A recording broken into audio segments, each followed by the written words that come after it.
Hello, I'm Diana Hsu. I am a fourth-year surgery resident at UCSF East Bay. Today I will be presenting predicting early discharge and readmission following pancreaticoduodenectomy.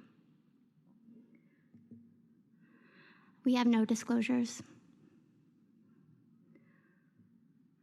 Pancreatic ductal adenocarcinoma is the third leading cause of cancer deaths in the United States and accounted for 45,000 deaths in 2019. Surgical resection, including pancreaticoduodenectomy, is the only potentially curative treatment.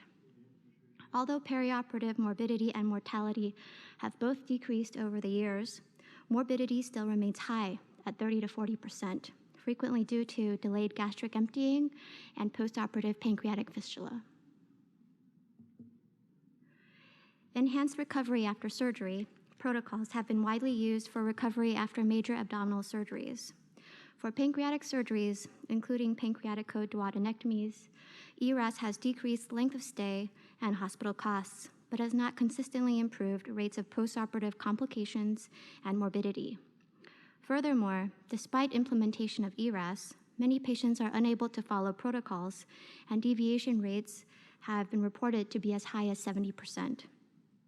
Therefore, the aim of the study was to identify which patients would more likely successfully pass an ERAS protocol.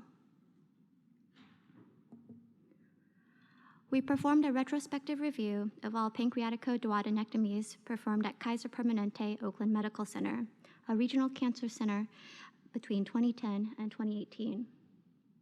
We selected clinical pathologic factors cited by the literature that would likely have the largest impact on clinical outcomes. A predictive score ranging from 0 to 4 was then developed. 1 point was assigned to each of the following: obesity, categorized as BMI greater than 30, operating time greater than 400 minutes, estimated blood loss greater than 400 milliliters, and low or high risk pancreatic remnant, determined by soft gland or a small duct. 291 pancreaticoduodenectomies were performed during the study period.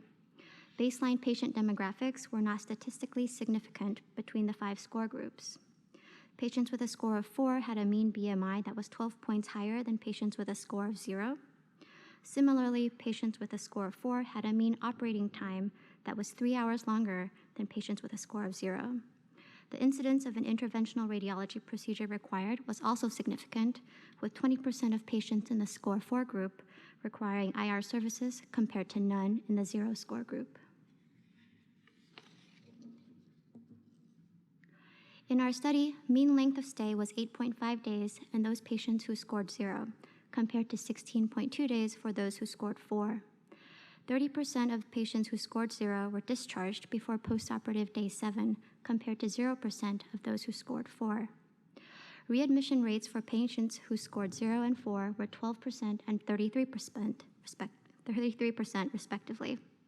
Similarly, postoperative pancreatic fistula occurred in 2% versus 25% in these groups. The differences in delayed gastric emptying and mortality did not reach significance. In addition to a significant difference in mean length of stay between the score groups, the range of length of stay was much broader in the score 4 group compared to others. This simple scoring system, incorporating obesity, operating time, estimated blood loss, and pancreatic remnant risk, demonstrated that there were significantly different rates of early discharge, readmission, and postoperative pancreatic fistula rates between score groups. For reference, studies performed with NISQIP data have identified a postoperative pancreatic fistula rate of approximately 25% after pancreatic surgeries. In our study, patients who scored between 0 and 2, which was approximately 80% of our cohort, had a mean readmission and pancreatic fistula rate less than 20%. We hypothesize that these patients can successfully pass ERAS with lower incidence of deviation from protocol if further tested. In addition, this data can also help identify and risk stratify pancreaticoduodenectomy patients who may benefit from a modified recovery pathway that can take their risk of postoperative complications into account. Thank you very much.